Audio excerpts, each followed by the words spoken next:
Hello my dear friends. हम लोग जो है सो अभी तक वेक्टर ही पढ़ रहे हैं। थोड़ा सा वेक्टर छोटा छोटा चूंकि वीडियो बना रहे हैं इसलिए नंबर ऑफ वीडियो थोड़ा ज़्यादा हो जा रहा है। अब हमारा इसमें जो लास्ट टॉपिक है, ये टॉपिक बचा है क्रॉस प्रोडक्ट। मतलब दो वेक्टर को हम ऐसा मल्टीप्लाई करते हैं जिसका रिजल्ट भी वेक्टर है। रिजल्ट वेक्टर है का मतलब जो रिजल्ट है वो पिछला वेक्टर से रिलेटेड होगा और जो वेक्टर्स के लिए रूल रेगुलेशन होगा वही रूल रेगुलेशन रिजल्ट के लिए भी होगा। तो हम तीसरा में लिखते हैं multiplication of two vectors, multiplication of two vector, multiplication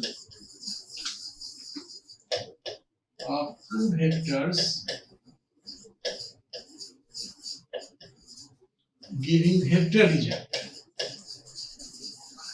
giving vector result।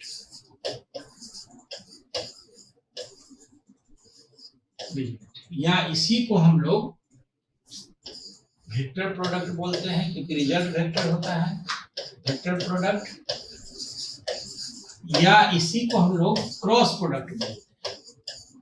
जो मन में बोलो, डिफिनीशन सेम रहेगा, यूज इसका सेम रहेगा, ठीक है ना। ये हो जाएगा क्रॉस प्रोडक्ट। अब इसके लिए अगर हम लोग बात करें, लिखते डिफाइन करते हैं, let A and B are two vectors, then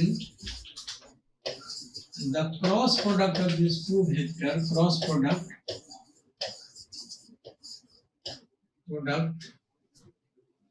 of these two vectors, of these two vectors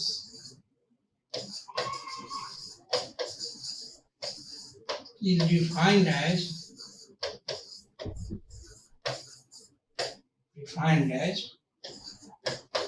A cross B बराबर लिखेंगे, जैसे A का मॉड, B का मॉड, साइन थीटा और ये n, ये n के कैप हम लगा रहे हैं। This is important. यहाँ पे थोड़ा सा डिफिकल्टी जो आता है यही लफड़ा के चलती, इस n कैप को हम लफड़ा बोलते हैं इसे, ठीक है। तो अगर यहाँ से हम लोग बात करना चाहें तो स्वाभाविक है हम इस तरह से इसका डिफिनीशन, वेयर थीटा क्या है आप देख सकते हो। यहाँ से अगर हम लोग बात करते हैं, ये मान लो A है और ये हो जाएगा B, थीटा जो है सो A से B तक मेजर्ड एंगल है, ऐसे तो हम लिखेंगे वेयर थीटा बराबर angle between A and B, vectors A and B and measured from A to B, this is important, measured from vector A to B, ठीक है। और n कैप इसको हम लोग यूनिट वेक्टर बोलते हैं, यूनिट वेक्टर या परपेंडिकुलर यूनिट वेक्टर, परपेंडिकुलर, ठीक है। परपेंडिकुलर n कैप हो जाएगी। परपेंडिकुलर किस पे, तो n पे भी, माने A पे भी होगा और B पे भी होगा। तो ये इसका डिफिनीशन है।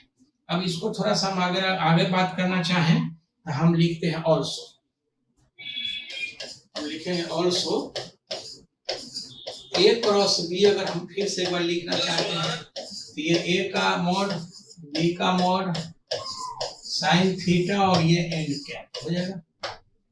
अगर हम यहाँ से A और B का इधर से मॉड ले लें हम लेफ्ट साइड से, तो स्वाभाविक है ये A का मॉड, ये B का मॉड और ये हो जाएगा साइन थीटा और एन कैप, चुके यूनिट वेक्टर इसलिए एन कैप का मॉड अगर लिखेंगे तो इट विल बी 1, ये यूनिट वेक्टर है, ठीक है। सो फाइनली हम अगर लिखना चाहें इसी चीज को फाइनली तो लिखेंगे A क्रॉस B बराबर हो जाएगा A क्रॉस B का मॉड, तो ये भी साइन थीटा को हम इतना लिख सकते हैं थ्रू एन कैप। कहने की जरूरत नहीं है कि एन कैप बराबर लिखेंगे ये A cross B by A cross B का, ठीक है। और A क्रॉस B जो होगा सो कोई वेक्टर अनदर हो जाएगा C, मान लो तो C वेक्टर बाई C का, ऐसे हम लोग लिख सकते हैं। वेयर हम लोग ये लिख सकते हैं वेयर C बराबर A क्रॉस B, ऐसे भी लिख सकते हैं, नो डाउट। अब है कि इसमें n जो एक टर्म आएगा दैट इज लफड़ा, तो उस लफड़ा को हम लोग कैसे सलटते हैं, क्योंकि उसके बारे में जानना बहुत इंपॉर्टेंट है। अगर उसको जब तक नहीं जानोगे तब तक क्रॉस प्रोडक्ट का सही कॉन्सेप्ट नहीं आएगा। ठीक है, तो हम उसके बारे में लिखते हैं। एक चीज इसमें ऐसे देखना चाहूँ तो लिख सकते हैं अगेन, इसमें जो था सो ए क्रॉस बी में था कितना, ए का मॉड बी का मॉड साइन थीटा और एन कैप। यहाँ पे कहने की जरूरत नहीं थी कि ये थीटा जो था सो ए और बी के बीच का एंगल था और ए से बी तक मेजर था। अगर हम बी से ए तक बात करना चाहें, मान ये ए है और ये बी है, लेटर से बी से ए तक अगर मेजर, ये माइनस थीटा, ठीक है, लिख देंगे एंड। अगर बी क्रॉस ए हम लिखना चाहें तो ये हो जाएगा ए का मॉड बी का mod sine of minus theta और ये एन। इसका मतलब हो जाएगा simple, minus B cross A. हम अगर इधर या इसको थोड़ा ऐसे लिख दो और लिख दो, अच्छे से लिख दो, this comes to B cross A बराबर हो जाएगा ए का मॉड बी का mod sine of minus theta minus sine theta. ठीक ना, इसको हम लिखेंगे एन कैप और ये माइनस इधर ला देंगे। दिस इंप्लाइज कि हम इस माइनस को इधर ले आए, अगर तो बी क्रॉस ए इधर ले आएंगे और इधर आ जाएगा ए का मॉड बी का मॉड और साइन थीटा एन कैप। अब हम दोनों से कंपेयर करेंगे, माने जैसे मान लो इसको इक्वेशन 1 और इसको इक्वेशन 2, तो राइट साइड बराबर है तो लेफ्ट साइड बराबर हो जाएगा। ठीक है, फ्रॉम 1 and 2, ठीक है, तो ये हो जाएगा दिस ए क्रॉस बी बराबर हो जाएगा माइनस बी क्रॉस ए। इसका मतलब सिंपल है, इसलिए हम समझाना चाह रहे थे कि जब हम इसको डिफाइन करते हैं तो ए क्रॉस बी या डॉट ए डॉट बी कोई भी चीज डिफाइन कर देता है उसमें ये जरूर लिखते हैं where theta is the angle measured from first vector to second vector। माने ए क्रॉस बी या ए डॉट बी में हम लिखते हैं A major from A to B, या फिर बी में लिखेंगे बी क्रॉस ए में major from B to A, दिखाई दे रहा है। ठीक है, अब इसमें है कि हम थोड़ा अबाउट एन देखना चाहते हैं कि अबाउट एन, ये एन क्या है, अबाउट एन कैप। ठीक है, पहला है it is a unit vector, no doubt it is a unit vector. जब यूनिट वेक्टर है so having magnitude 1, so having magnitude 1, magnitude 1। ठीक है, इसका मतलब ये हो गया कि दैट इज, हम यहां लिख दें दैट इज एन कैप का मॉड हो जाएगा ऊपर। दूसरा पॉइंट क्या है, इट गिव्स या इट रिमेन्स, पहले से लिख दो, it remains always perpendicular to vector A and B. और दूसरे शब्द में इसे भी बोल सकते हैं कि it remains perpendicular to the plane containing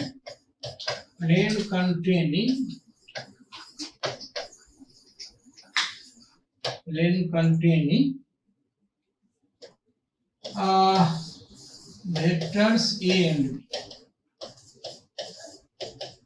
मतलब साफ है कि ये जो है सो जिस प्लेन में ये ए और बी होगा इस प्लेन पर ये परपेंडिकुलर होगा।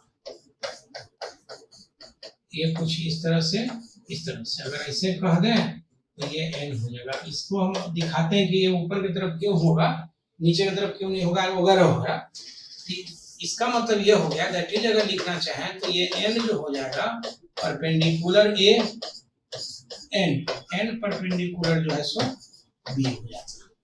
इसको हम दूसरे तरीका से और ऐसे करने बोलते हैं कि हम लिखते हैं अगर ए बराबर ए क्रॉस सी बराबर ए क्रॉस बी दिस implies कि C perpendicular to A and C perpendicular to ऐसे आ जाएगा, ठीक है।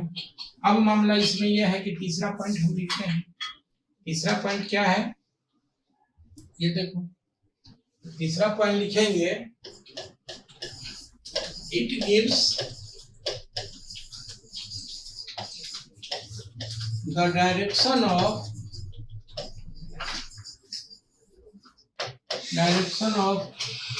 वेक्टर C इफ C बराबर अगर हम लिखते हैं A क्रॉस B, अगर ऐसा लिखे, ठीक है, और C का डायरेक्शन है। चौथा पॉइंट अगर लिखना चाहें, it is given bye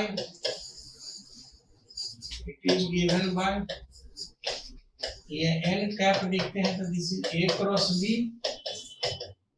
bye A cross B का मॉड। यूनिट वेक्टर तो स्वाभाविक है, वेक्टर बाय वेक्टर का मॉड, और vector C by vector C का मॉड, हम ऐसे लिख सकते हैं। एंड द इम्पोर्टेंट पॉइंट जो है सबसे, इसको स्टार कर देते हैं, इम्पोर्टेंट है, इट्स डायरेक्शन माने n का direction is given by the right handed screw rule.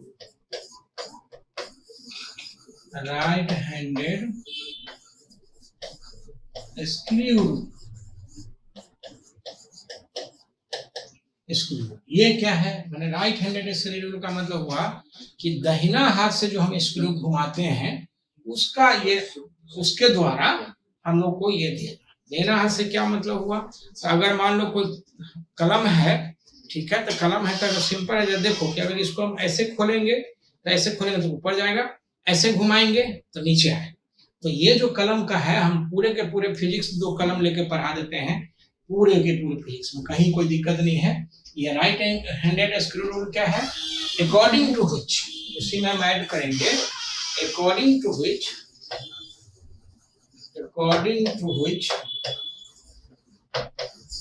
a screw is kept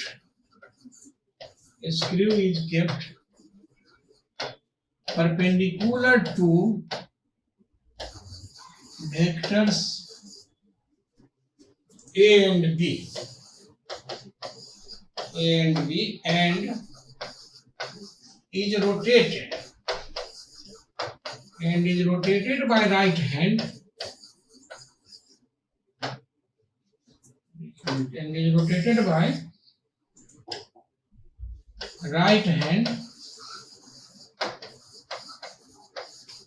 from A to B, from first vector to second vector, from A to B. The advancement of the screw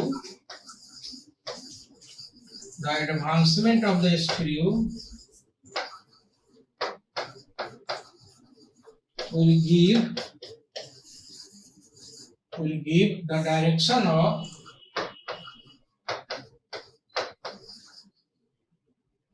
n cap। n cap का direction कैसे होगा, हम आगे बात अभी करते हैं, दिखाते हैं। मतलब ये कि इस पर राइट हैंडेड स्क्रू रूल से हम लोग इसको डायरेक्शन देते हैं। राइट हैंडेड स्क्रू रूल क्या कहता है कि ए और बी वेक्टर पे, या जिस प्लेन में ए और बी वेक्टर है उस पर हम एक स्क्रू रखते हैं, और वो स्क्रू हम ए से बी तक के तरफ घुमाते हैं राइट हैंड से, दाहिना हाथ से, ठीक है। और जो एडवांस होगा, जिधर स्क्रू जाएगा वो स्क्रू जो है सो, ठीक है, ये बेस्ट है। कलम को आप क्या करो कि बायां हाथ से पकड़ो और दाहिना हाथ से घुमा, वो जिधर जाएगा वही इसका डायरेक्शन देगा, ठीक है। जैसे हम अगर आगे डायरेक्शन देखना चाहते हैं इसमें, तो जरा सा देखो, मान लो कोई ये प्लेन है इस तरह का, ठीक है, जिसमें कि ये ए है, बी है, कुछ ऐसे, ये ए है, ये बी है, मान लो इस पर एक स्क्रू रख करके ऐसे हम लोग घुमाएंगे, मान लो, तो स्वाभाविक है कि स्क्रू घुमाएंगे तो एन कैप इसमें ऐसे आएगा। इसी तरह से अगर मान लो कि हम इस तरह से कोई प्लेन ले लें, ठीक है, और इसमें हम लोग ए इधर मान लें और बी इधर मान लें, इधर से इधर घुमा दें, इस पर एक परपेंडिकुलर आएगा ऐसे, और ये एन कैप इस तरह से बताएगा, ठीक है। जैसे देखो सिंपल, अगर हम इस पे घुमाना चाहें तो ये ऐसे ए से बी तक ऐसे स्क्रू घुमाएंगे, ऐसे, तो ऐसे घुमाएंगे तो ऊपर की तरफ जाएगा। अगर यहाँ ए से बी तक ऐसे घुमाएंगे, ए से बी तक देखो तो नीचे की तरफ आएगा, perpendicular, keeping perpendicular to the plane. मतलब ये है कि यहाँ पे ये इस पर भी परपेंडिकुलर, ये इस पर भी परपेंडिकुलर ये आएगा, ठीक है। यहाँ पर जो है सो ये इस पर परपेंडिकुलर है, ठीक है, कुछ इस तरह से। तो ये ए और बी का जो डायरेक्शन हमारे एन कैप थोड़ा सा यहाँ पे समझना है, और इसीलिए थोड़ा सा ये डिफिकल्ट हो जाता है कि एन कैप हम कैसे इसको समझते हैं, ठीक है। अब है क्या कि जो हम लोग यूनिट वेक्टर का क्रॉस प्रोडक्ट, माने आगे हम अगर बात करना चाहें तो हम लिखते हैं क्रॉस प्रोडक्ट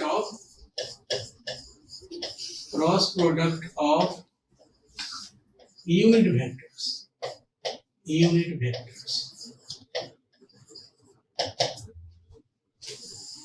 सिंपल हम इसको दिखाते हैं। ये यूनिट वेक्टर आपको पता है कि ये एक्स वाई जेड जो है तो इस तरह से होता है, ये क्लॉकवाइज डायरेक्शन में लिखा रहता है। जैसे ये आई हो गया, ये हो गया जे, और ये हो गया के। तो पहले हम क्या करते हैं कि आई क्रॉस आई लिखते हैं, आई क्रॉस आई। तो ये हो जाएगा आई का मोड, फिर आई का मोड साइन 0 और एन का। स्वाभाविक है साइन 0 जो होगा तो ये हो जाएगा 0। इसका मतलब ये होगा कि सिमिलर वेक्टर का अगर क्रॉस प्रोडक्ट लेंगे तो ये हमेशा 0 होगा। इसको लिखते हैं आई क्रॉस आई बराबर जे क्रॉस जे बराबर के क्रॉस के अगर लिखते हैं, एंड दिस विल बी जी। ये ऑब्वियस है, याद रखना पड़ेगा। ये हो जाएगा कुछ ऐसे। एंड अगर हम आगे लिखना चाहें तो आई क्रॉस जे, मान लो हम ऐसे लिखते हैं, तो आई का मोड जे का मोड साइन 90, क्योंकि आई और जे के बीच का एंगल 90 डिग्री, इंटू एन कैप, ये चीज हो। अब जरा गौर से देखो कि आई का मोड हो जाएगा 1, तो ये हो जाएगा this is 1, this is again 1, sine 90 भी 1, तो एन कैप। इसका मतलब ये एन कैप आ जाएगा। अब एन कैप क्या है? एन कैप है कि आई और जे पर परपेंडिकुलर रख करके एक स्क्रू दाहिना हाथ से हम घुमाएंगे, कहां से? आई से जे के तरफ। जिधर एडवांस होगा वो यूनिट वेक्टर बताएगा।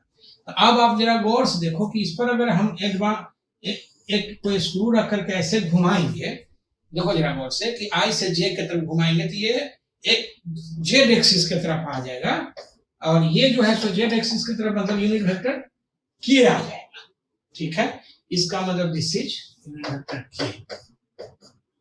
मतलब साफ है कि हम इसमें बात अगर करेंगे, लिखेंगे सो आई क्रॉस जे जो हो जाएगा ये बराबर हो जाएगा के। इसी चीज को the same thing can be given in the form of circle, ठीक है। The same thing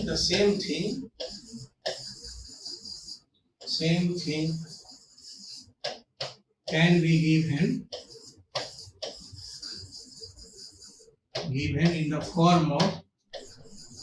in the form of circle, ठीक है।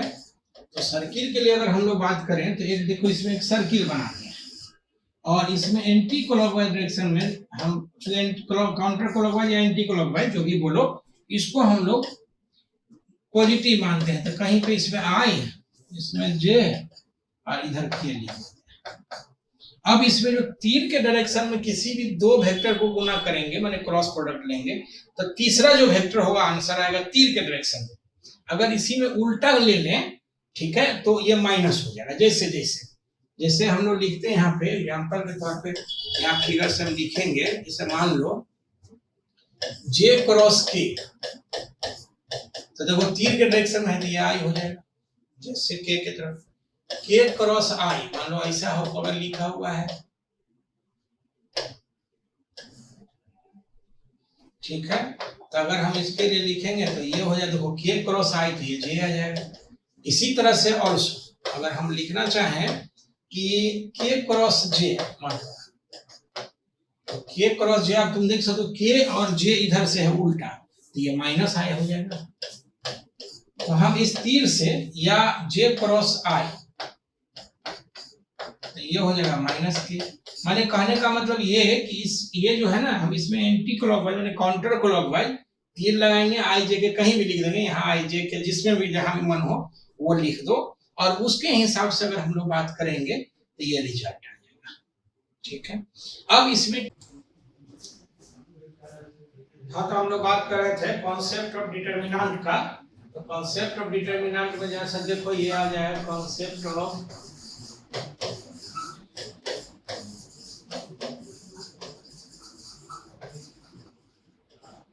डिटर्मिनेंट, क्योंकि इसमें क्या है ना कि इसकी जरूरत पड़ेगी, ठीक ना, क्रॉस प्रोडक्ट को थोड़ा सा ठीक करने में। तब डिटर्मिनेंट का जो रिप्रेजेंटेशन होता है, ठीक ना, ये कुछ हम मान एग्जांपल जैसे लेकर के हम मान लीजिए 1 करते हैं, तो ये जो है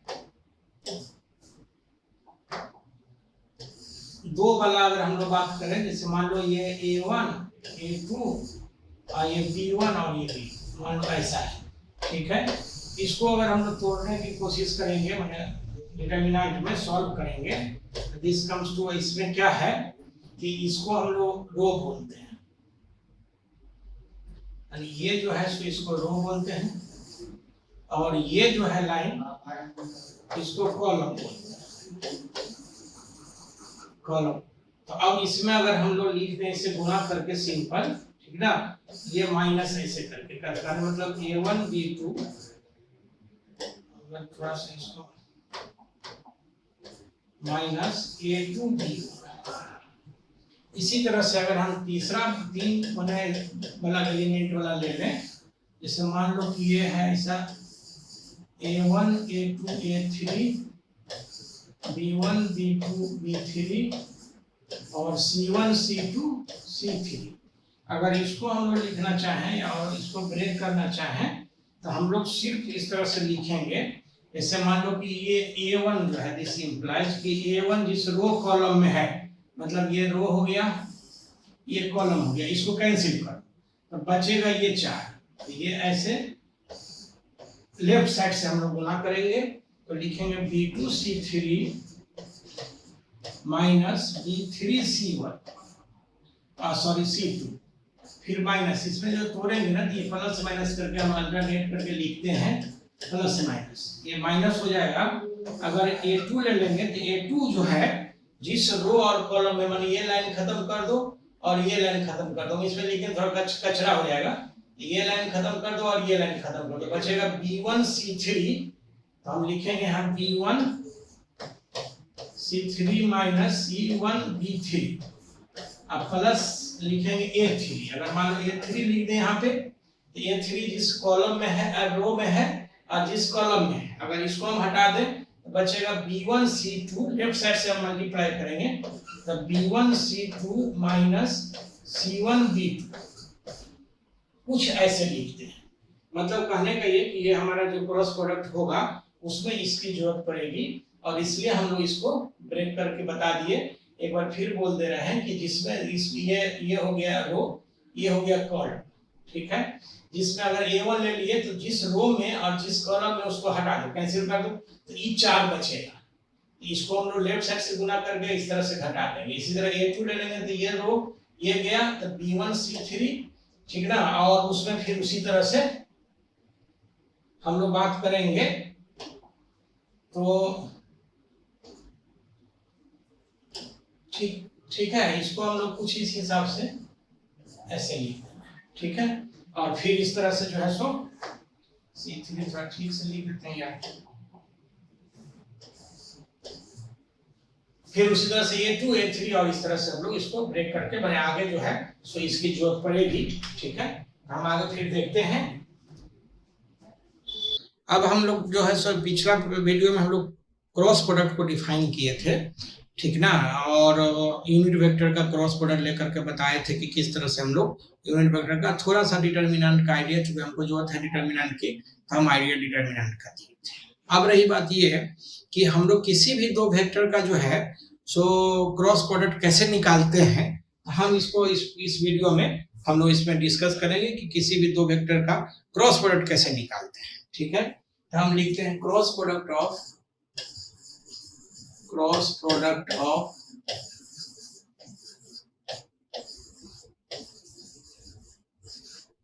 any two vectors,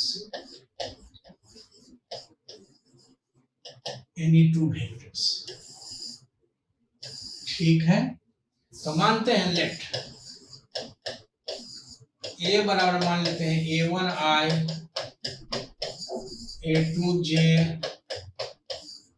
a3k and b बराबर हो जाएगा b1i b2j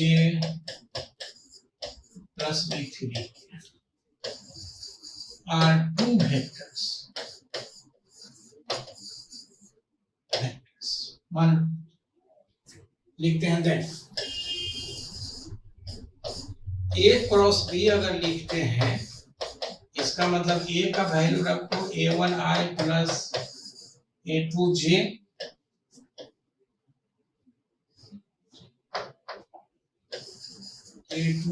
plus a3k cross b1i plus b2j plus b3।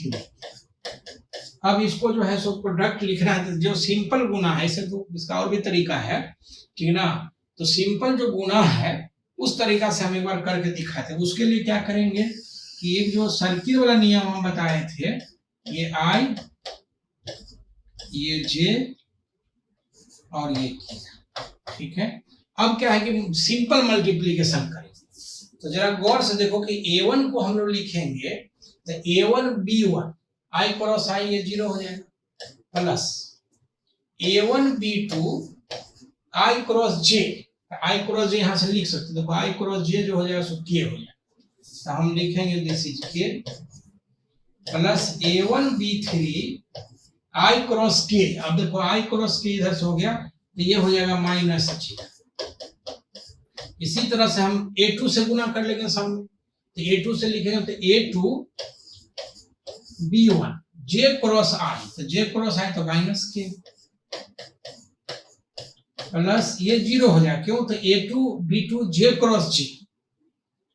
फिर लिखेंगे प्लस a3 से तो a3 b1 k cross i, तो k क्रॉस i j आ जाएगा। देखो इधर से ट्रायंगल से सर्किल से क्लियर है। अब आ जाएगा plus a3b2 k cross j, तो k क्रॉस j जो आएगा सो माइनस है, अब प्लस ये आ जाएगा 0, क्यों तो a3b3 k क्रॉस k आ जाएगा। तो सिमिलर वेक्टर का क्रॉस प्रोडक्ट 0 होता है, सिमिलर वेक्टर का डॉट प्रोडक्ट 1 होता है। देखो बड़ा इंटरेस्टिंग डिफाइन किया है लोगों ने, ठीक है। अब अगर हम लोग इसकी बात करेंगे तो हम अरेंज कर लेते हैं i j के सब एक साथ। तो जरा देखो कि i j k किधर किधर है, तो i के साथ जो है ये क्या है, a1 के साथ आ गया a1 b1 i cross i 0, a1 b2 i cross j k, a1 b3 i cross k हो जाएगा i क्रॉस k हो जाएगा j, उल्टा माइनस j। a2 से हम लिखेंगे तो a2 b1 j cross i, एक टर्म छूट गया, देखो a2 b1 j cross i लिखेंगे तो ये हो जाएगा j क्रॉस i माइनस के a2 b2, तो ये तो 0 आ जाएगा plus a2 b3 j cross के, तो j क्रॉस के i आ जाएगा प्लस a2 b3 i, ठीक है। अब यहां से हम लोग i वाला सब लिखेंगे तो ये हो जाएगा a2 b3 माइनस i वाला एक साथ कर लो a3 b2 i plus j वाला एक साथ कर लो, तो j वाला है a1 b1 minus a3 b1 minus a1 b3, ये हो जाएगा j प्लस k के लिए लिखेंगे तो a1 b2 minus a2 b1, ये हो जाएगा, ठीक है। तो इस तरह से हम लोग इसको निकाल सकते हैं, ठीक है। माने जो जनरल मल्टीप्लिकेशन हम लोग करते हैं उस हिसाब से, ठीक। ठीक है। इसी चीज को हम दूसरे तरीका से भी करते हैं, जो डिटर्मिनेंट फॉर्म में आएगा। तो हम चूंकि बार बार इतना लंबा लिखना थोड़ा कठिन है, तो इसलिए हम लोग डिटर्मिनेंट फॉर्म में हम लिखते हैं। The same thing, the same multiplication, the same multiplication of the two vectors can be calculated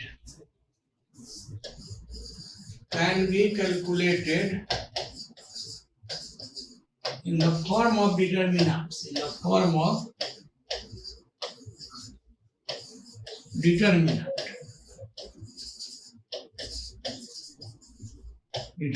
देख लो, ये A क्रॉस B हम अगर लिखना चाहें, A क्रॉस B ये था, इसका ने A1I plus A2J plus A3 cross B1I B2J plus B3 के, ठीक है। इसी चीज को हम डिटर्मिनेंट फॉर्म में लिखें। कैसे लिखेंगे? तो देखो, सबसे पहला लाइन में हम I J K लिख देंगे, दूसरा जो लाइन होगा, दूसरा जो रो होगा, उसमें हम लोग पहला वेक्टर का लिखेंगे, तो A1 A2 A3, और इसके बाद B1 दूसरे वेक्टर का लिख देंगे B2 B3। अब मामला यह है कि इसको अगर हम लोग मान लो कि तोड़ना चाहते हैं, जैसे हम पहले बात किए थे, तो हम इसमें देखो लिखें, तो I, ठीक है, ये हो जाएगा कितना, जैसे ये देखो, ये लाइन गया, ये लाइन गया, ये इधर से हम गुना करेंगे, ये इधर से हम गुना करेंगे, ठीक है। तो ये आ जाएगा A2 B3 minus B2 A3 minus J, ठीक है। अब क्या है कि फिर ये लाइन गया, ये लाइन गया, तो A1 B3 minus B1 A3 plus K, फिर ये लाइन गया और ये लाइन गया, तो ये आ जाएगा A1 B2 minus A2 B1। इसी को माइनस को थोड़ा भीतर में प्लस करके रीअरेंज कर सकते हैं, तो पहले जैसा आ जाएगा, ये हो गया। दिस इंप्लाइज कि A2 B3 minus B2 A3 I plus B1 A3 minus A1 B3 J plus A1 B2 minus A2 B1, ये हो जाएगा, ठीक है। तो हम इसको क्या करते हैं कि हम इस तरह से इसको तोड़ सकते हैं, ठीक है। अब रही बात ये कि इसको हम लोग अगर बात करेंगे, तो कुछ सवाल इस पे हम लोग करके पहले तो ये करते हैं कि थोड़ा प्रैक्टिस हो जाए कि ये कैसे हम लोग इसको तोड़ते हैं, ठीक है। और उसके बाद फिर इस पर देखते हैं आगे, और इसका यूज वगैरह सब है। तो हम एक सवाल लिखते हैं, क्वेश्चन नंबर 1, इफ A बराबर हो जाएगा 3I 2J plus K, B बराबर हो जाएगा I minus J plus 2K, C बराबर हो जाएगा 3I plus J plus 2K, and D बराबर 3I minus 2J plus K are 4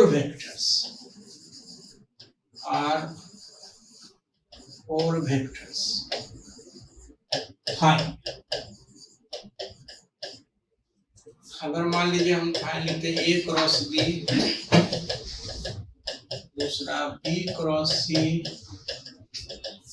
तीसरा C क्रॉस B, चौथा A क्रॉस C, पांचवा A क्रॉस B, ठीक है, छठा B क्रॉस B, सातवां आ जाएगा, प्रैक्टिस के लिए इतना लिख रहे हैं कि पूरा प्रैक्टिस हो जाए। सातवां आ जाएगा इसमें ए क्रॉस बी क्रॉस सी। आठवां आ जाएगा ए क्रॉस बी क्रॉस सी। देखो ब्रैकेट का फर्क है, अरे पहले हम लोग बी क्रॉस सी निकालेंगे, यहाँ पर ए क्रॉस बी। नौवां A plus B cross C plus D. 10वां A minus B cross C minus D. हम लोग इस तरह से बात करेंगे, ठीक है। अब रही बात ये कि इसमें से हम लोग सवाल कोई भी बनाना चाहते हैं, ठीक है। 2 सवाल हम बताएंगे इसमें से, अब बाकी जो भी है जो आप लोग बता दो उसमें से हम बताएंगे, और बाकी आप प्रैक्टिस कर लेना अपने से। मान लो कि एक हम बताते हैं तीसरा और एक हम बताते हैं कौन 8वां, ठीक है। तो लेट अस से हम लिखते हैं सॉल्यूशन, ठीक है। सॉल्यूशन में लिखेंगे बी क्रॉस सी, ये हो जाएगा तीसरा। बी क्रॉस सी में बी का वैल्यू दिया हुआ है, पहले हम लोग क्या करेंगे डिटरमिनेंट फॉर्म में ये आई जे ये लिख देंगे, ठीक है। उसके आगे देखो बी का जो आई जे के कोफिशिएंट है तो ये 1, ये -1, ये 2 और सी का जो है सो 3, 1 और 2, ठीक है। अब इसको हम लोग अगर तोड़ेंगे देखो यहाँ पे लिख देंगे जैसे आई हम लोग बाहर कर लेंगे तो ये आ जाएगा। देखो ये लाइन गया, अच्छा नहीं लग रहा काटना, खैर ये हो जाएगा -2 गुना करो ऐसे, अब ऐसे ये घटा दो गुना तो -2 माइनस जे, ठीक है। ये लाइन गया, ये लाइन गया, अब ये उधर से आ जाएगा कितना 2 - 6 प्लस के, ये लाइन गया, ये लाइन गया तो ये आ जाएगा 1 माइनस प्लस 3, मतलब इसको लिखेंगे this is -4i plus 4j plus 4k। बहुत अच्छे, 3 और 4 आ गए, ठीक है। अब इसका मैग्नीट्यूड डायरेक्शन अगर निकालने का मन हो तो हम निकाल सकते हैं, इसमें कोई दिक्कत नहीं है, ठीक है। तो सिंपल 8वां जो है सो बी क्रॉस सी आ गया, तो बी क्रॉस सी तो आ ही गया, इसके साथ एक ए लगाना है, या फिर और कहोगे तो कोई दूसरा भी हम बना सकते हैं। हमको लगता है कि अगर ये तोड़ने आ गया तो इसमें कोई दिक्कत नहीं है। मान लो हम 8वां लिखते हैं लेटर से, तो 8वां लिखेंगे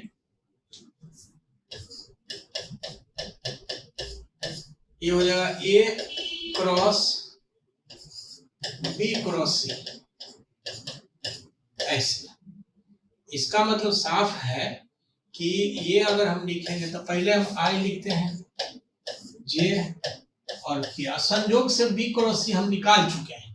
तो ए के बारे में जैसा देख लो, ए में क्या है 3, 2, 1, तो हम इसको लिखेंगे दिस इज 3, 2, 1, और ये हो जाएगा अगर बी क्रॉस सी हम लिखेंगे यहाँ से -4, 4, 4, तो -4, 4, 4।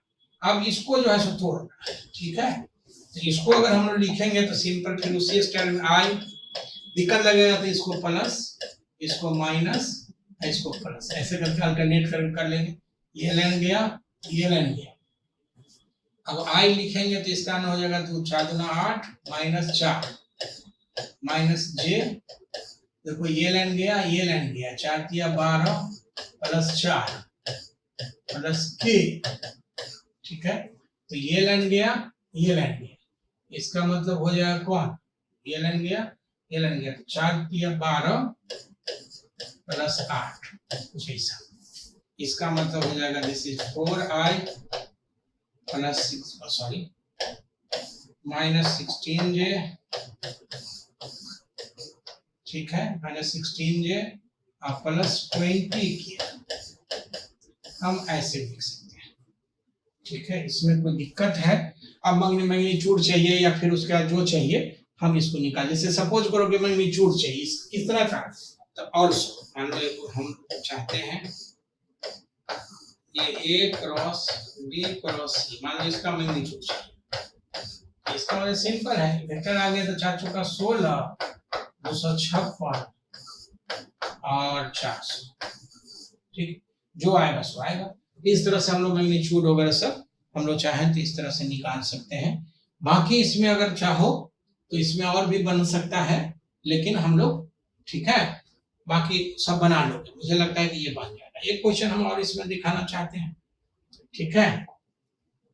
देखो question 2 from figures on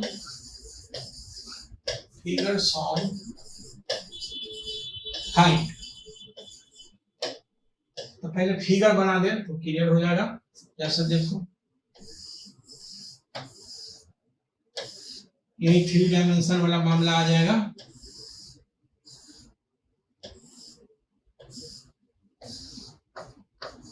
Z Y ये एक्स एक्सिस में ये 5 आ जाएगा, ये 3 आ जाएगा, ये 4 है। O P Q R S T U भी। फाइन। अगर मान लो हम पहला में इसमें लिखते हैं हम पीटी क्रॉस क्यू भी। दूसरा लिखते हैं मान लो ओ एस क्रॉस क्यू भी। तीसरा लिखते हैं मान लो, तीसरा आ जाएगा पी वी टी, लेटर से वी टी क्रॉस ये आ जाएगा टी क्यू तो नहीं लिखना, चलो टी क्यू। ठीक है, इसी तरह से वो चौथा भी लिख दो, जो मन में आए लिख दो यार, कोई फर्क नहीं पड़ता, आना चाहिए कॉन्सेप्ट। इसीलिए मैं बोल रहा हूँ कि कॉन्सेप्ट इज इंपॉर्टेंट। कॉन्सेप्ट अगर आ जाएगा वो एस क्रॉस पीटी। ठीक है, अब इसमें मान लो कि हमको एक सपोज करो हम तीसरा बनाना चाहते हैं, तो हम लिखेंगे सॉल्यूशन में तीसरा हमें चाहिए क्या, वीटी क्रॉस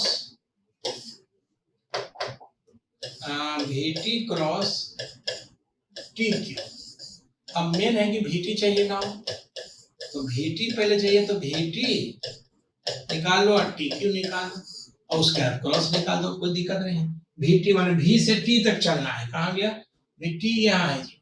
तो हम ये देखो यहाँ से चलेंगे 5i माइनस 3 के, तो ये आ जाएगा दिस इज 5i माइनस 3। ठीक है, और टी क्यू जो होगा सो टी से क्यू तक, टी की तरह देखो टी और क्यू यहाँ है, तो हम लिखेंगे यहाँ से 4j माइनस 5, तो ये आ जाएगा माइनस 5i प्लस 4। सिंपल लिखेंगे, सो वीटी क्रॉस टी ये आ जाएगा, हम इसको लिखेंगे डिटरमिनेंट टर्म में आई जे और इस तरह से किए। अब इसमें देखो कि वीटी के साथ अगर लिखना होगा तो कौन कौन है, वीटी के साथ है आई की जगह पे 5 0 माइनस 3, इसमें क्या है कि माइनस 5 4 0। अब इसको तोड़ोगे तो ये आई हो जाएगा, ये देखो ये लाइन गया, ये लाइन गया। ठीक है, तो ये हो जाएगा 0 माइनस प्लस 12। ठीक है, माइनस जे, ये लाइन गया और ये लाइन गया, फिर 0 15 माइनस 15।